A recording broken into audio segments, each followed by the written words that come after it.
திட்டக்குடி தொகுதியில் 4வது முறையாக போட்டியிடும் அமைச்சர் சி.வி. கணேசன் கூட்டணி கட்சி நிர்வாகிகளுடன் தீவிர வாக்கு சேகரிப்பில் ஈடுபட்டார்.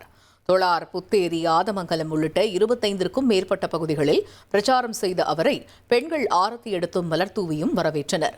பின்னர் பேசிய கணேசன், வெலிங்டன் ஏரி 100 ஆண்டுகளுக்கு பிறகு 130 கோடி ரூபாய் மதிப்பீட்டில் புனரமைக்கப்பட்டுள்ளதாகவும், ஓராண்டில் பணிகள் முடிந்து 35,000 ஏக்கர் நிலங்கள் அதனால் பயன்பெறும் எனவும் உறுதியளித்தார். கலைஞர் முதலமைச்சர் இருக்கும்போது அந்த ஏரிக்கார நவுந்ததை திரும்ப சரி பண்ணி தண்ணி வந்துட்டு இருக்கு.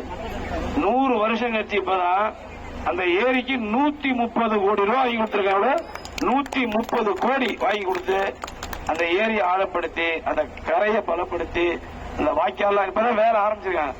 இனிமே எல்லாம் குறைஞ்ச 1 வருஷம் அவங்க வேலை முடியாது. வாய்க்கால்லாம் போட்டு எல்லா ஊருக்கும் தண்ணி வந்து 35,000 ஏக்கர் பாசன வசதி பெறறதுக்கு பணம் 130 கோடி வாங்கி கொடுத்து யார் வாங்கி கொடுத்திருக்கா? உங்க தம்பி கணேசன் தான் வாங்கி கொடுத்திருக்க. 1,28 லட்சம் மனங்களை வென்ற தந்தி டிவி யூடியூப் சேனல். தவிர்க்க முடியாத தம்ப்நெயில், கலக்கலான கான்டென்ட்ஸ். நீங்களும் இந்த குடும்பத்தில் இணைய இப்பவே சப்ஸ்கிரைப் பண்ணுங்க.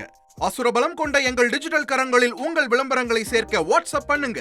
8939888378. Email advttv@dttv.in.